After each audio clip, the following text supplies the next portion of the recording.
welcome to the fourth episode in my garden design series here at Jennifer's Home Journal. We're going to be talking today about designing your winter garden. But before I do that, I wanted to just let you know that I've been out here gardening up a storm all day. It is afternoon. I intended to do this video this morning. But I got to gardening, and you know how it is when you just see one more thing that needs to be done and one more thing that needs to be done.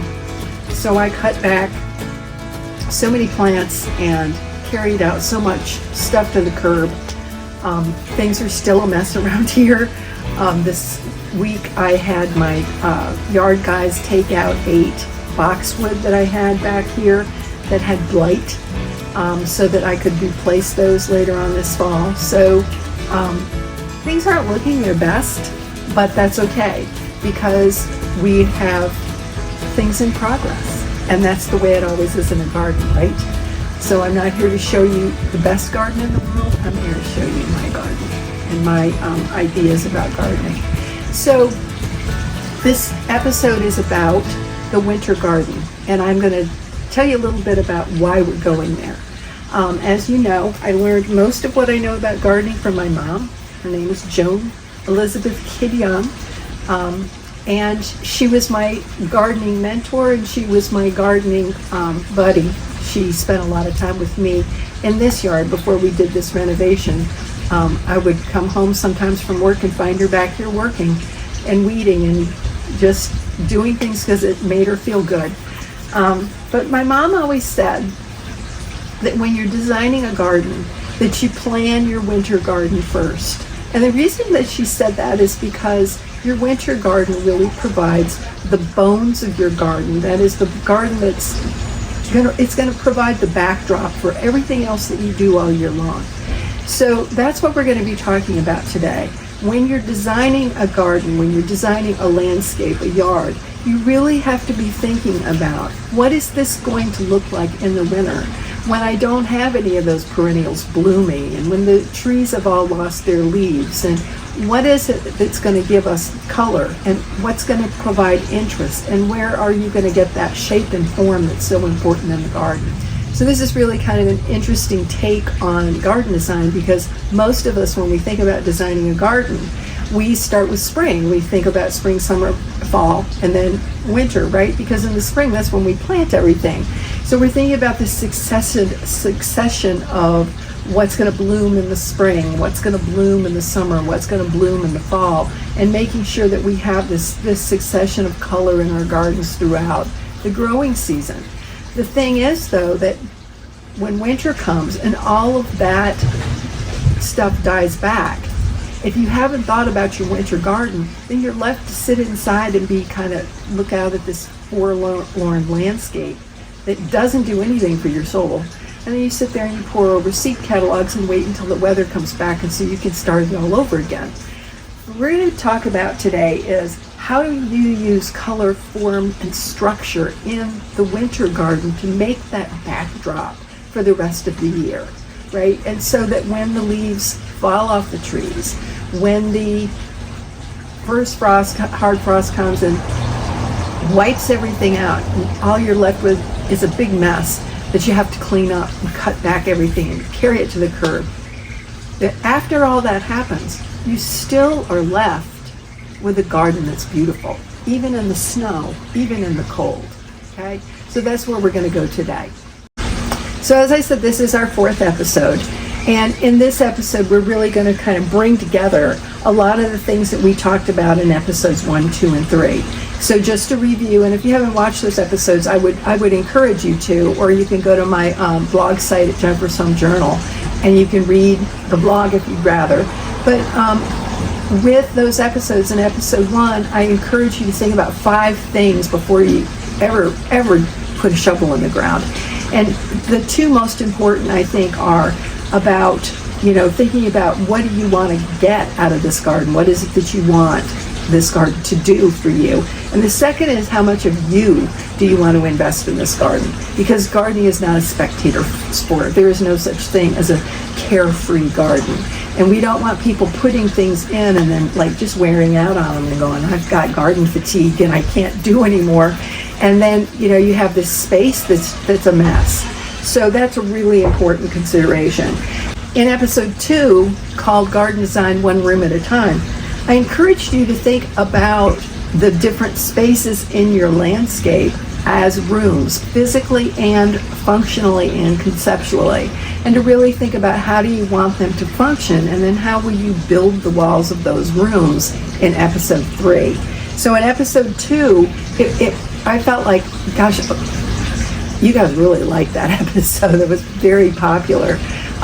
But I thought it really kind of rang a bell with a lot of people, because if you are thinking about, like, what do you want to do with each space and how does each space function, I think it makes it a whole lot easier to design the space. Episode 3, which was line and shape, we were really concerned with how do you use line and shape to sort of design that garden, treating your garden as sort of a canvas, and so that you're saying, what landscape elements am I going to use to establish those rooms and to establish beds within those rooms. And we talked a lot in episode 3 about how the use of line and shape really gives a different feel to a garden, whether you're using formal elements or more informal elements. So anyway, we're going to kind of bring all that together today with this episode, and I hope you'll check out the other one. So when you start to think about what your landscape is going to look like in the winter, when all of the beautiful leaves and the colors are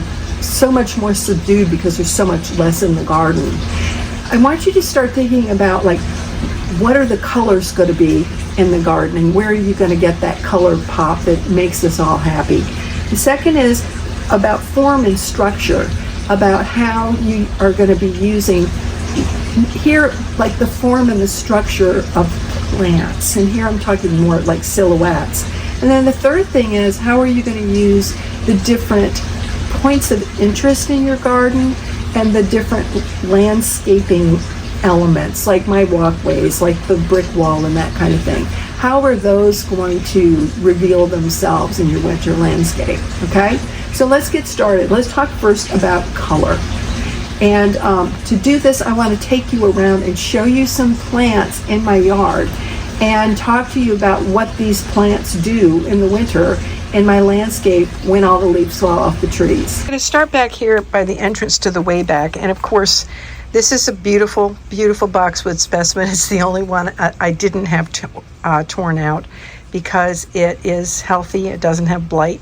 So it's going to live here happily until it meets its demise, hopefully not by blight. But this is a shrub that stays green all year long and provides a really, really lovely structure. Now you can prune it however you want. I've got this one pruned to be round just because it's a singleton and I like the shape.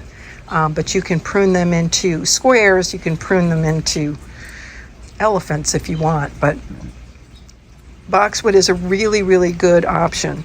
I do want to remind any of you who live east of the Mississippi that English boxwood is not recommended in our areas anymore because of blight. So if you're planting boxwood, try to find something that is hardier and more resistant to blight. Because believe me, there's nothing worse than seeing a blighted boxwood. The leaves all turn white and brown and gray, and it's just nasty. Over here, flanking this ligustrum on both sides, I have mounds of variegated Pittosporum. Again, this is a southern plant. I think you can grow it in zones 7 through 9 maybe. So you can't grow it in the north, but I wanted to show you the two things about it. First, if you can find some variegated forms that are evergreens, they're just so lovely. Look at the white on the leaves. But the other thing is this mounding habit that it has. Also here, this evergreen that's going to be green this winter is this ligustrum that I have pruned in a tree form. And flanking the ligustrum, I have loropetalum on either side. And that loropetalum, the leaves are kind of a pinkish green right now, but in the wintertime they'll become sort of a deep burgundy color that's very, very pretty. So Loropetalum keeps its leaves all year round. And then another thing that's going to provide just gorgeous green in the winter landscape are these arbor vitae. These are 2 new arbor vitae that I had planted when we did the project. The ones behind me were ones that I had in the old landscape and saved. But these are they're just workhorse plants, and they don't ask much. And I want to show you, not only is it a beautiful conical form, but the color is just outstanding. And then it gets these berries on it this time of year. So again, arbor vitae, and these things come in all different shapes and sizes. We put in some dwarf arbor vitae in Katie's yard, and I believe too you can get mounding forms. So look for arbor vitae. It doesn't ask much. Okay, here in the dooryard shade garden, I have this Japanese maple that will lose its leaves. But one of the things that happens with the upper twigs up there, and you can't really see this now, so I'll put a picture of this in during production of this video. Those twigs turn bright red in the summer or in the winter, and against that Carolina blue sky, oh my gosh, they are just absolutely stunning. So this tree will lose its leaves, but what happens, as I said with the twigs, is you get that red in the wintertime that's just outstanding. And again, here are more Loropetalum that will have that kind of burgundy foliage. And down here, we are lucky enough that our autumn ferns stay green all year long. So this will provide a backdrop, and even though I've removed a lot of stuff today from this garden, you can still see we've got a backdrop for what's going to happen this winter. Here I have a couple of ligustrum that I use to screen my bins. If I knew then what I know now, I would have looked for something else other than ligustrum to do this, but it's because these tend to get this disease. So I have to spray with neem oil all the time to keep this from happening. But you'll also see that under them, they're planted with holly ferns, and those holly ferns will stay green all winter as well.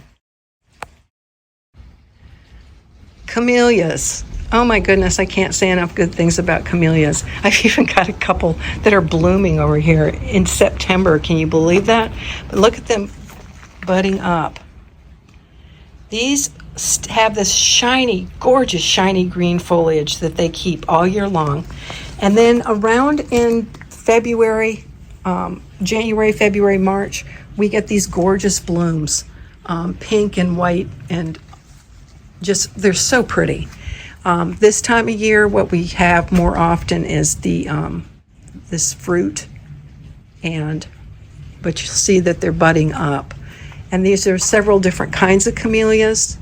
Camellias come in all different shapes and sizes and colors, but I'm not sure, but I even think maybe some of them are variegated.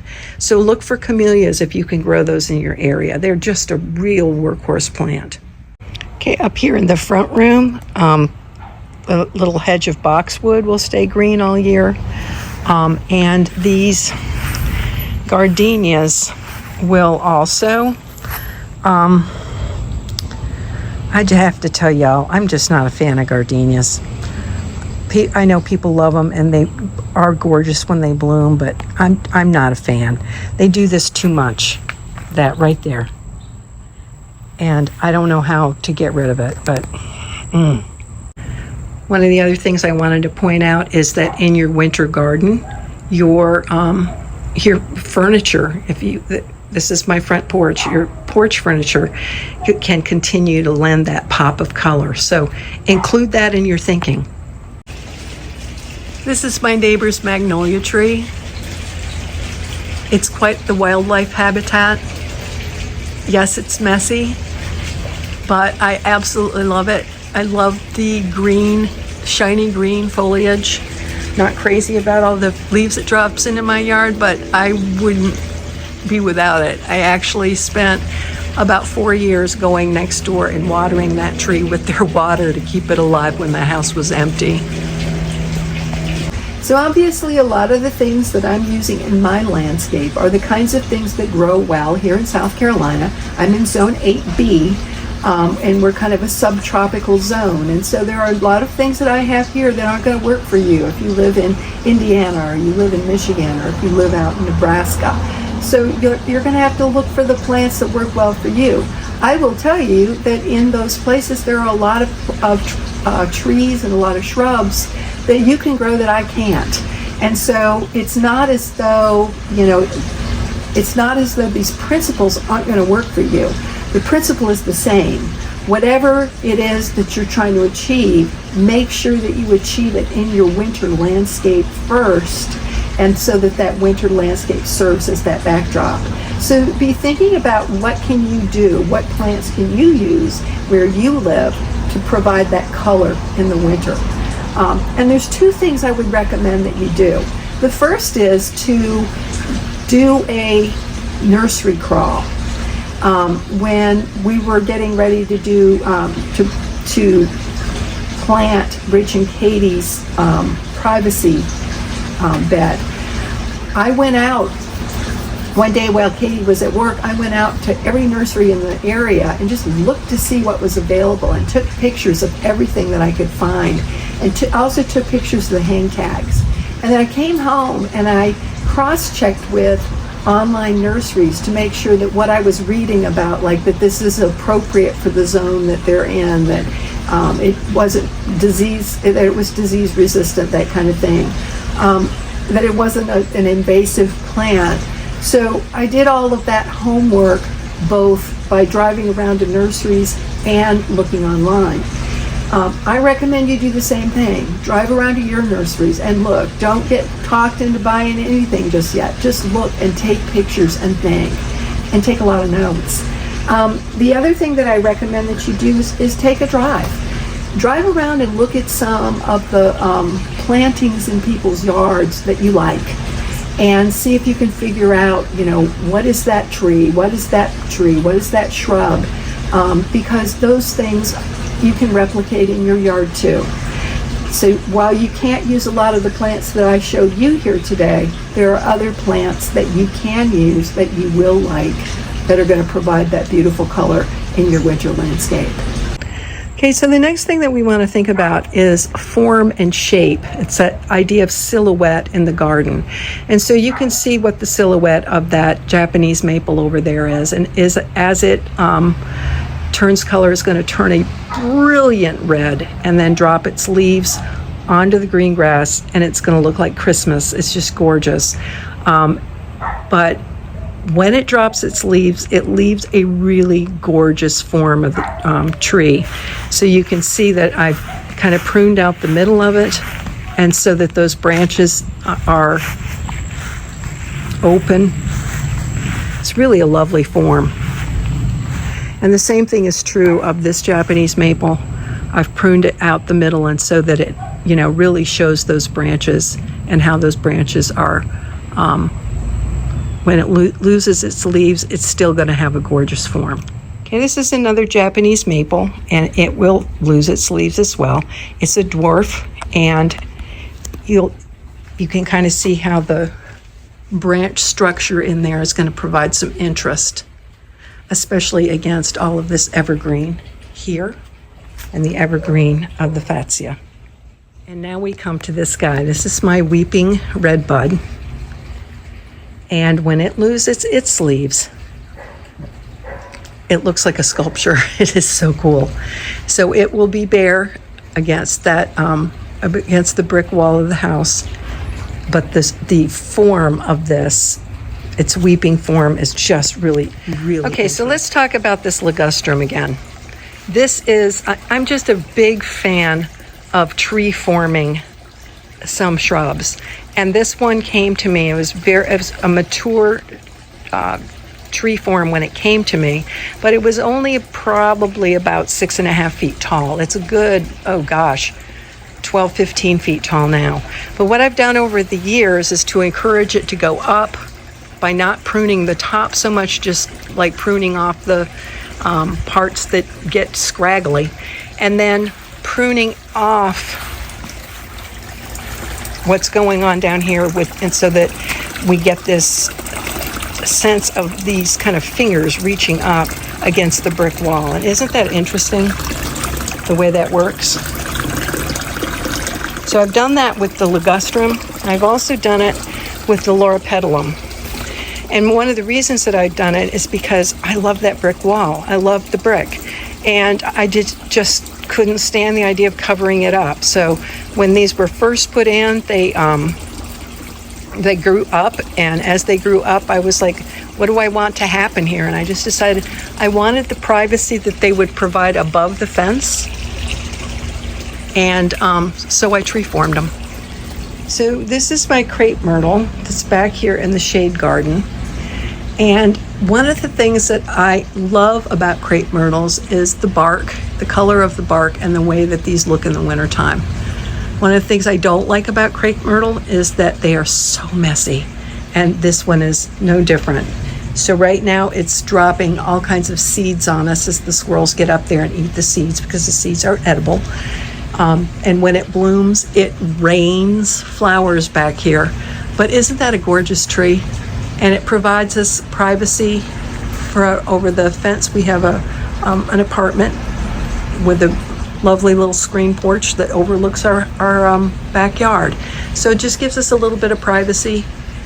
And as far as form and structure, it reminds me of like arms and fingers reaching up. I really like it. When you're doing your drive-abouts and when you're doing your nursery crawls, be thinking about what are the shapes and forms that you're seeing, because you want to use a variety of shapes and forms and sizes in your garden. Now, the best way I think to kind of think about this is to do some sketching. So I want to show you, I keep these, I've got loads of these things for years and years and years. I've been buying these journals that have graph paper inside. And I use them to take notes, I use them to sketch, I use them to draw, I use them for everything. But you can see here's the sketch that I made of Rich and Katie's privacy garden. And then when it came time for us to make our plant list, I made the plant list here, and I made a list of the heights and the spacings, the heights and how far apart they needed to be, and what color they were. And so here's the names of the plants and how many of the plants we were going to do. Here is the height of the plant, here's the width of the plant, and over here were the colors.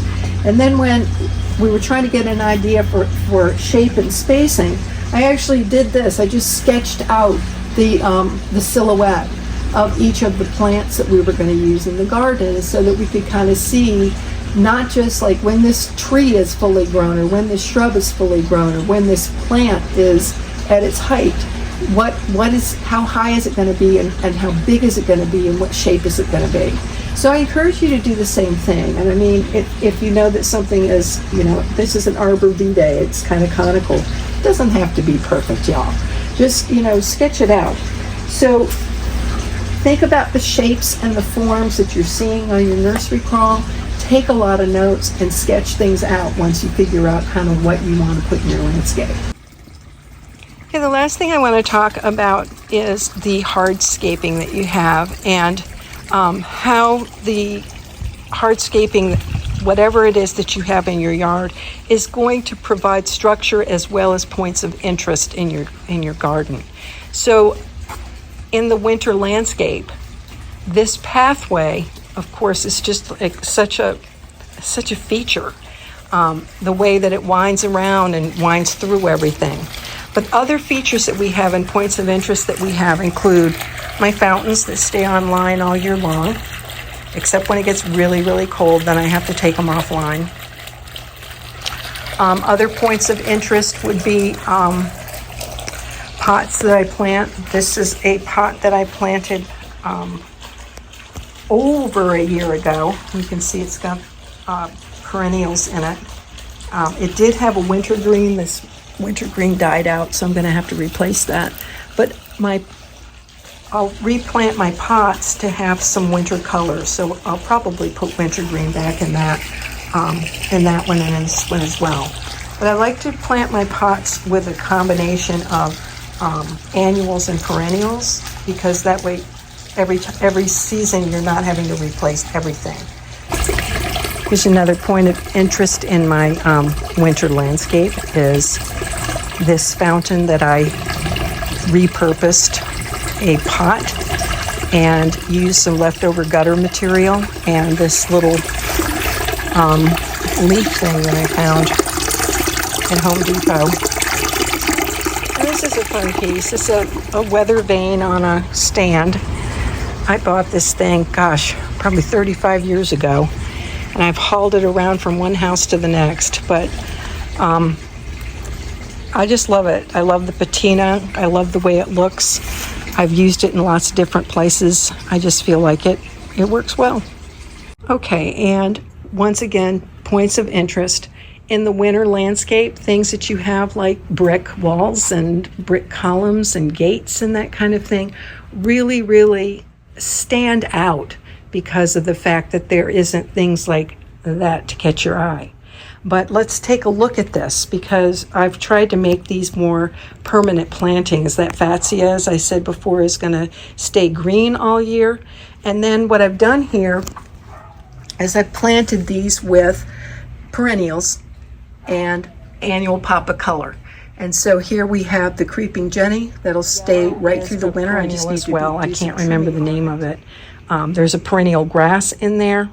The only thing that will need to come out now for winter will be the sun patience that are still blooming, but I'll pull those out in the next couple of weeks and probably put in pansies and snapdragons, and those will last through the winter. Other points of interest. This is a functional piece. We had huge amounts of rain that come down on that valley. So we bought that valley piece, put a rain chain here that comes down into this empty pot, which I bought. It's a terracotta pot. I bought it, painted it, and then I drilled it out down here. You see that? So the rain comes down into this pot and gets shot out into the driveway. And then I've got this piece of metal to keep the water from going back against the house. And so we've turned kind of a functional bug into a aesthetic feature here. And on this side, I have another pot painted to match, although it doesn't have anything in it.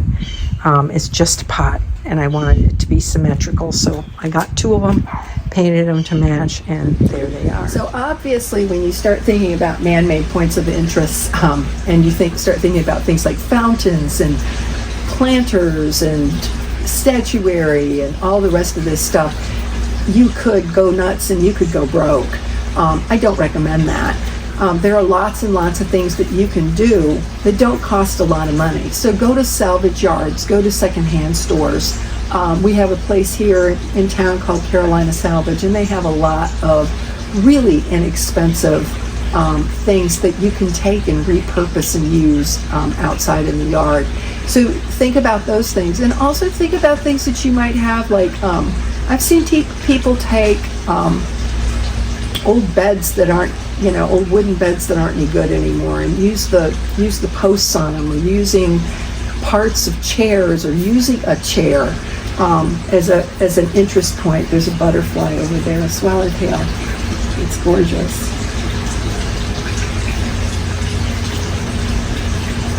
Okay, let me tear my eyes blade back to you. But anyway, just be thinking about those things, and then be thinking too about, like, what do you want your garden to feel like? My garden is not formal, but it's also not funky. And when I go to friends' gardens and they have funky gardens, I love all that stuff, but it doesn't fit here. So just be thinking about what's the feel that you're going for in your garden, and how can you achieve that. So you'll see I have a lot of different kinds of things in my garden, but they blend pretty well. So what are you going to put in your garden as points of interest?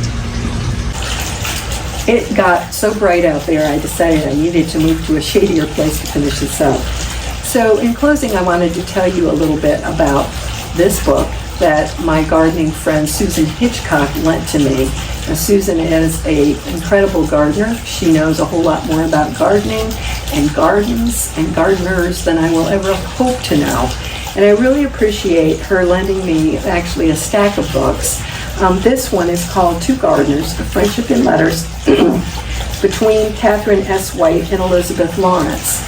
So Catherine S. White was a writer and an editor for the New Yorker magazine. Her first article was actually a review of seed catalogs published in the 1950s. And when she published it, Elizabeth Lawrence, who was a garden writer and wrote articles for the Charlotte Observer, read it and was so excited about it that she wrote her a letter, and it started this friendship in letters. Now, Catherine S. White was also the wife of Andy White. We know him as E.B. White, the author of Charlotte's Web. And as I said, Elizabeth Lawrence was an incredible gardener, and she wrote for the Charlotte Observer. So what Emily Wilson, the editor of this book, says is that often gardeners of that age were excellent letter writers. And they used writing letters as a way to preserve memory of what was so often fleeting in their own gardens. So I wanted to read just an excerpt from this because I just thought it was so cool. Wilson says, "It's far easier to maintain the illusion of a garden in a letter, which brings us to the idea of the garden as an illusion, for it is the constant hope of the gardener that enriching this bed or planting that shrub will result in an aesthetic experience that lives up to the dream. So what is the gardener's dream but a dream of the ideal order in which beauty can be expressed and loss absorbed?" I just love that thought. The idea of the garden as a dream of that ultimate order that we create in our own minds. So I think my mom had it right. She said, create the bones of your garden first. By paying attention to your winter garden as you're planning a garden, you're going to set the backdrop for your year-round gardening and be able to build that dream garden that you always wanted. So good luck. Go forth, dream a little, work a little, and put that winter garden in place.